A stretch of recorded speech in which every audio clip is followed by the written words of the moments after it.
by the way, this is where the media is going. And so understand, folks, that I don't even want the big giant studio all the time. I don't need one. People want to see how this is real, teleprompter free. I'm going over there to get a glass of water, whatever. This is just real people in the trenches fighting, not putting on airs.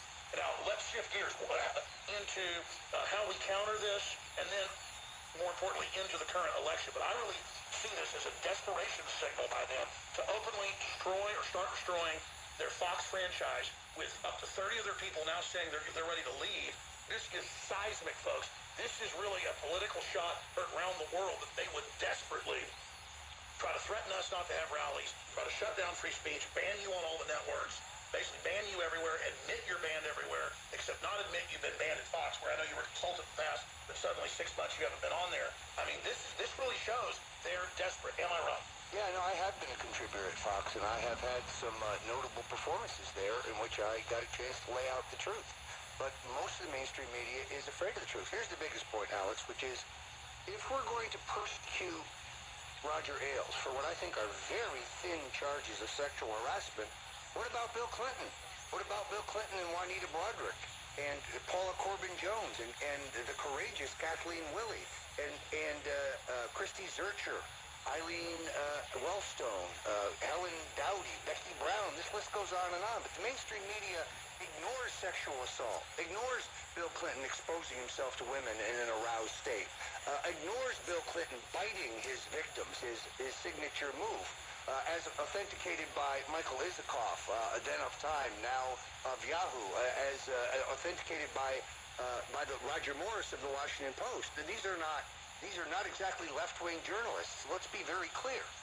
Bill Clinton is a real sexual predator, and the only reason that Bill Cosby is being prosecuted and Bill Clinton is not is racism. This is racist. And it's time for Bill Clinton to be prosecuted. Let's shift gears into the current campaign. What is Lewandowski, who I've left alone, I'm taking the gloves off. What is the former campaign head, after you were the campaign head, for Trump? What on earth is he doing, going after the current campaign head and blaming him for this Trump speech, Mrs. Trump speech? All I know is I looked at those speeches, the transcripts. This is stuff almost everybody says in every speech about their roots and where they came from. I mean, that's like saying Trump plagiarized Make America Great Again. That's from Ronald Reagan. That was said before that, too. I mean, there's certain things like the word Titanic you can't plagiarize, and I just don't think that there's been this problem. But even if there was, Obama's been caught clearly plagiarizing, as speechwriters have before. So much of language has already been used. My issue is, what is he doing? Running around on TV, bad-mouthing the current head of the campaign. That sounds like something a Clinton operative would do. Well, I think it's obvious that he is putting his own personal self-interest and his grudges against the election of the man he professes to say is his friend and whose candidacy he supports. Look, I think Corey Lewandowski is essentially talentless and that he has a screw loose. His commentary on CNN is inane and self-serving.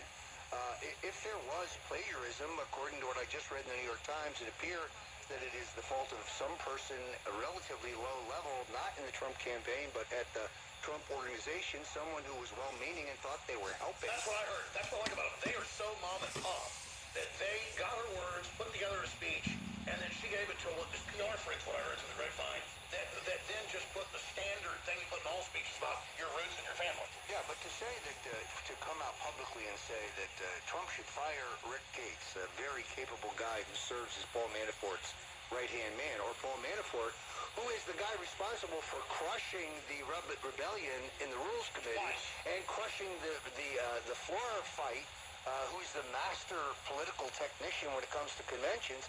This is not serving the candidate well. Now, I happen to know that Lewandowski, inebriated last night, tried to crash the Trump family box and had to be restrained by security guards. Excuse me? Yes.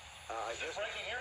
This is, I don't know if that's been printed yet. We may be breaking news, but Say that again. Wow.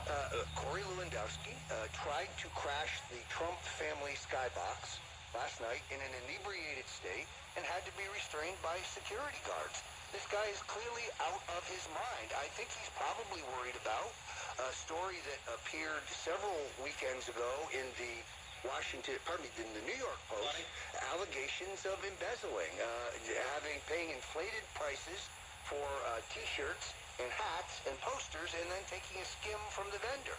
Now, I don't know if that's true, but sooner or later, I would guess there's going to be a formal investigation. So this guy has not only, it appears, tried to damage Trump's candidacy, may have stolen from him, and he's obviously out of control. I just don't know how he can handle power.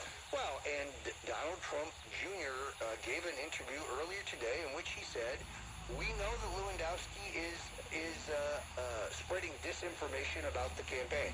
I heard from a journalist last night who told me very breathlessly, "I understand Melania Trump is furious over the speech incident. She's blaming Manafort, and she wants Corey Lewandowski back." Every single part of that is a lie, every bit. And under a little bit of cross-examination, it became very clear who her source was. So, I've been talking to you behind the scenes. He's not a conscious saboteur.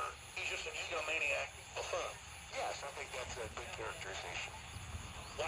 Well, He's a buffoon in the non-pejorative sense of the word. Go ahead. wow, I tell you. Well, we've covered some of the negatives. That's stuff we've got to deal with. The system's hitting the panic button because populism's rising worldwide.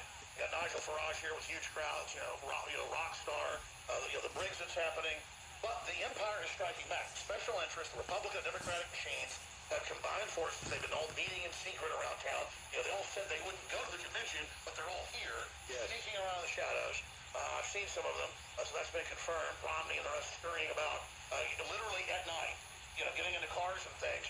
So what is afoot in the King's Court? Clearly they know he's who America wants, but clearly there's a lot of subterfuge and cloak and dagger and different types of skullduggery taking place. Yeah, no, this is a perfect moment to pay homage to a guy who is a real American patriot. Senator Bob Dole is here. He's supporting the Trump campaign. I worked for him as a legislative assistant, and I worked in his 1996 campaign. He's here. He's in his 90s.